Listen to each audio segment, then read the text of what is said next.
Hai Sobat Sobat Grit. Grit. Aku Cindy Sebastiani berperan sebagai Maya, adiknya Nala di film Saat Menghadap Tuhan. Saya Rudi Sujarwo, sutradara film Saat Menghadap Tuhan. Saya Bielo Parengkuan berperan sebagai Gito di film Saat Menghadap Tuhan. Oke, kita akan bahas film Saat Menghadap Tuhan. Boleh nih, sebelumnya kita mau tahu nih kenapa pada item-item pakai kacamata ini ya hari ini ya. Iya, siapa yang ngomong? Bapak lah. Ini kita pakai kacamata hitam hari ini tuh sebagai suatu pernyataan aja bahwa kita selama ini melihat perundungan terjadi di sekitar kita, kekerasan seksual terjadi di sekitar kita, tapi kita memilih untuk menutup mata. Oh, termasuk sarkas juga ya. Oke, itu yang akan dituangkan dalam film Menghadap Tuhan ini. Oke, Om Rudi mungkin nih sebagai sutradara bisa nggak sih dijelasin sedikit mungkin ide cerita atau sinopsis singkatnya? Sebenarnya tentang singkatnya itu ada 4 orang sahabat remaja SMA gitu yang masing-masing punya sisi kehidupan yang sangat gelap.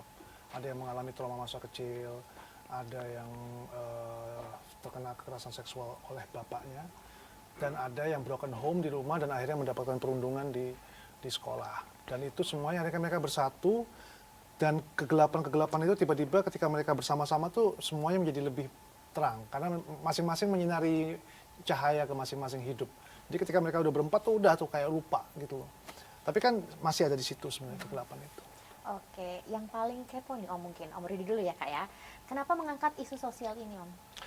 Iya, karena aku udah gelisah ya. Jadi sebenarnya film, mungkin pertama kali ini film bukan tentang saya lagi udah gitu. Tapi ini film tentang kita semua sebenarnya karena orang tua, anak, dan guru, dan bangsa Indonesia pada umumnya ya.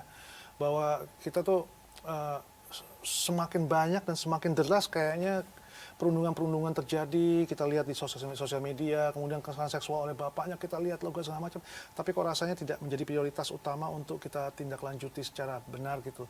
Terus sebagai anak-anak juga, saya sebagai orang tua kan juga sadar bahwa anak-anak ini nih kalau misalnya kita orang tua pola asuhnya salah misalnya gitu, atau kurang benar, dan di sekolah juga guru juga salah, ini anak nih mau lari kemana sebenarnya? Itu yang kita mau sampaikan. Oke, ya kayak di trailer kan juga lengkap ya Om ya. Pola asuh orang tua, peran guru, kesehatan mental anak remaja juga. Mungkin nanti aku tanya ke kakak ya. Lanjut lagi ke Om Rudi juga nih. Sekarang kenapa judulnya Om? Saat Menghadap Tuhan. Ya, judul tuh bisa macam-macam sebenarnya ya. Iya. Dan itu selalu menjadi dilema sebenarnya. Tapi kembali ke kegelisahan tadi bahwa siapa sih yang paling bertanggung jawab ketika kita punya anak nih? Terus anak ini menjadi seseorang yang begini gitu ya. Itu yang paling bertanggung jawab tuh siapa? Dan itu kan bukannya harus dipertanggungjawabkan ya saat kita menghadap Tuhan.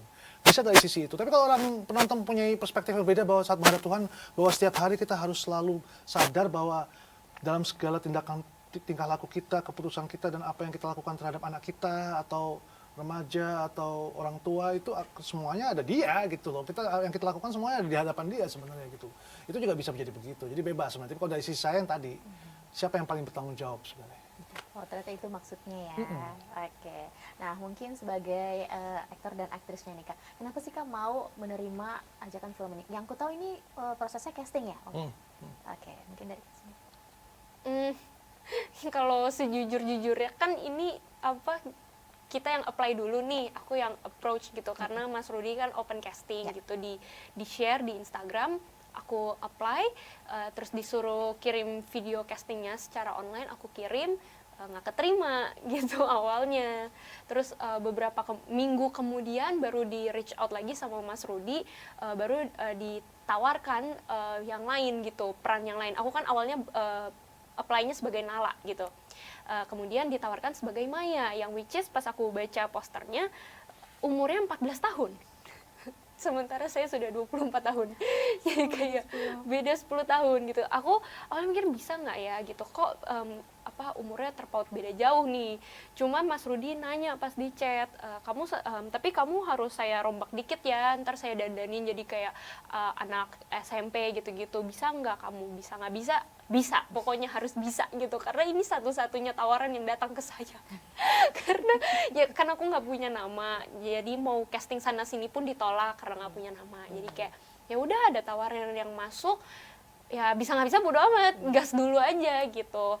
Terus habis itu ternyata, tapi along the way sih sebenarnya pas udah bedah karakter dan lain-lain, ternyata karakter Maya ini kurang cocok untuk 14 tahun. Mayanya ya, si Mayanya ini kurang cocok untuk dijadikan sekecil itu. Jadi sama Mas Rudi juga diskusi, ujung-ujungnya Maya ini jadi cuma beda 1 tahun sama kakaknya gitu, kisaran 16-17 gitu sih.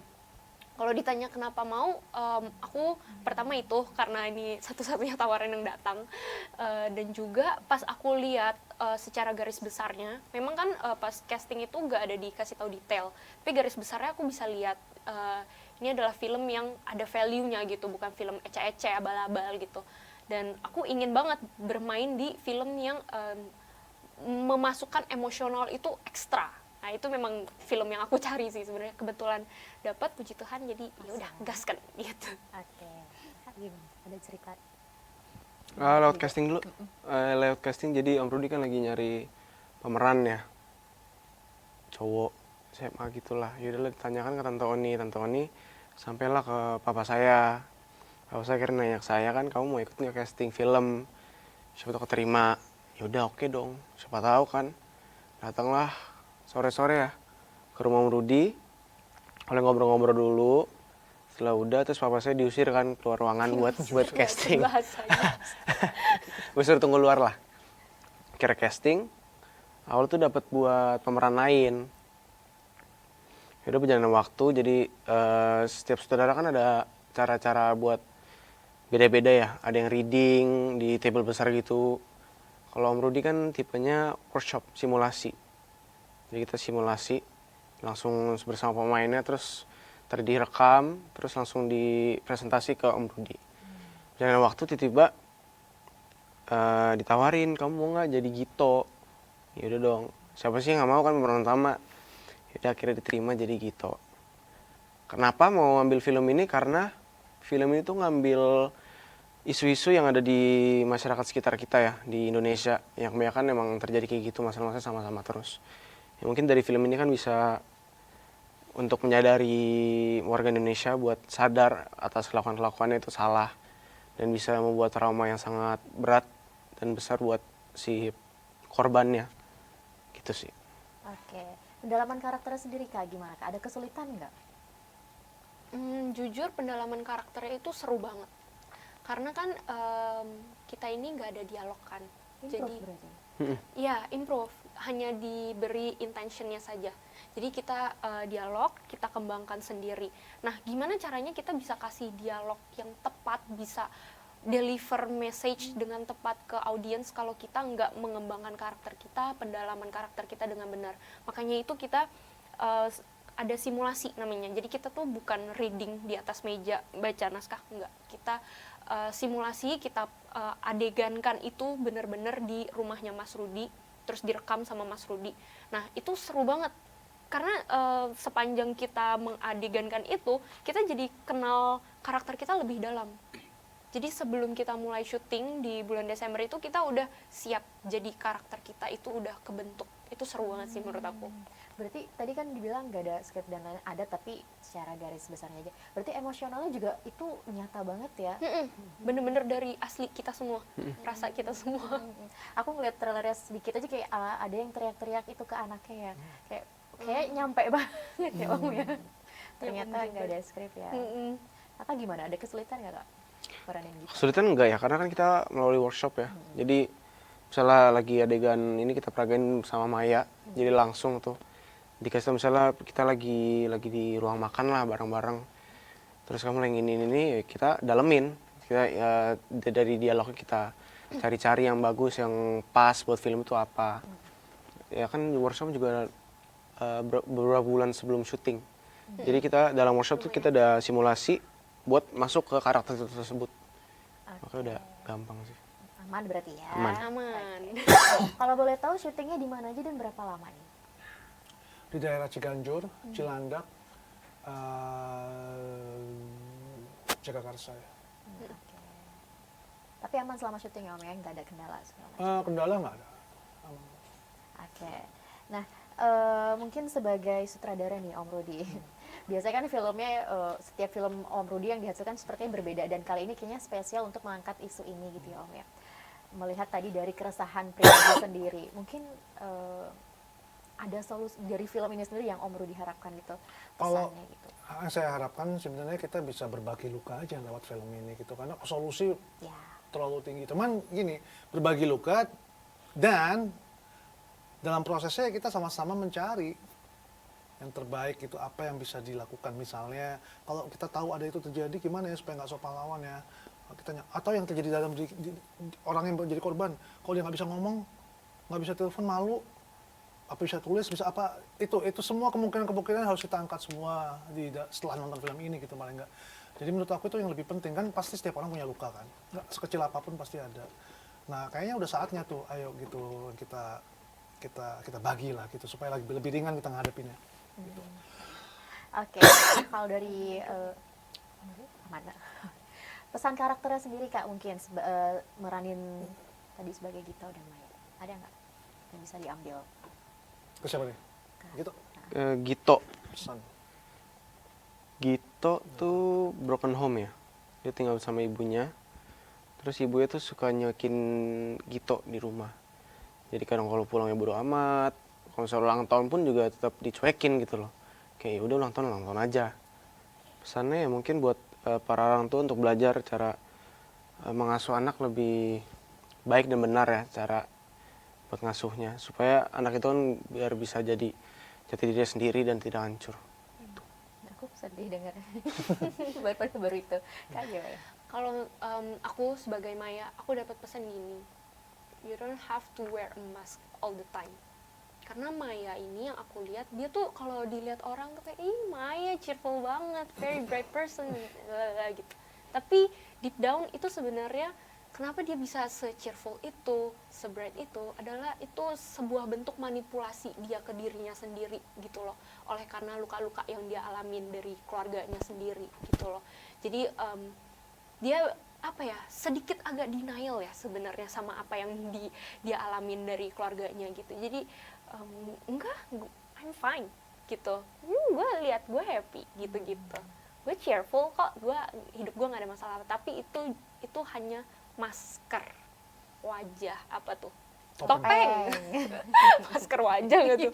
Shit mask dong. Topeng. Itu hanya topeng gitu loh. Jadi dengan dia memakai topeng berarti kan dia nggak ngevalidasi perasaannya sendiri kan. Nah itu gimana seorang manusia perasaannya nggak divalidasi, berarti kan cuma memendam gitu loh. Bahaya kan untuk kedepannya. Mungkin ya dia baru belasan tahun sekarang, tapi nanti kalau dia hidup sampai berapa puluh tahun, masa mau kayak gini terus gitu loh.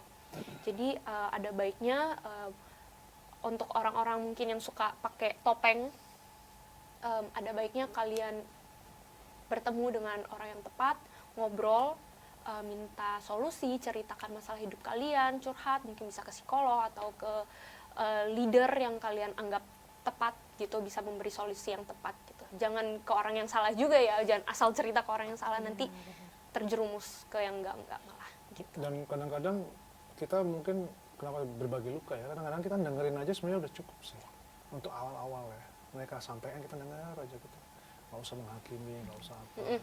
Itu kadang-kadang lumayan meringankan sedikit. Nanti and then next apa gitu. Benar-benar. Benar. Bahkan mungkin ada korban yang nggak mau ngomong itu tadi ya. Iya. Karena malu dan lain sebagainya. Oke, nah kalau dari Om Rudi nih sebagai sutradara, ada nggak sih scene favorit tanpa spoiler Om? Waduh, scene favorit. Pasti banyak tuh kayaknya. Scene favoritku itu justru ketika mereka harus menghadapi sebuah perpecahan sih. Karena kan mereka saling menerangi itu di kegelapan hidup mereka. Jadi ketika mereka agak pecah itu kan redup semua tuh. Itu yang paling, kalau buat aku paling membekas sih. Karena itu terjadi di kita kan. Di persahabatan yang tadinya kental, habis itu enggak, kan itu standar lah gitu. Enggak ada yang forever dan memang ada, dan itu udah alhamdulillah. Tapi hal-hal kayak gitu tuh yang sangat manusiawi dan real banget, yang happening every day gitu, yang kadang-kadang harus pecah, itu yang menurut aku tuh yang dampaknya ke satu anak dan ke lain tuh agak beda. Ada yang itu besar banget dampaknya karena kalian teman gue yang ada, that's it gitu loh. Gue ke siapa lagi gitu, bisa jadi gitu kan. Berarti dari perpecahan itu tadi ya. Karena konfliknya juga banyak banget ya Om ya, kayak satu film konfliknya diambil semua nih. Borong habis. Diborong nih Om ya. Oke, mungkin terakhir harapan untuk film ini masing-masing deh. Oh, masing-masing. Mulai dari siapa nih? Boleh? Apa dulu? Oh, dari aku. Kalau harapannya dari aku semoga film ini bisa ditonton oleh orang-orang yang tepat gitu.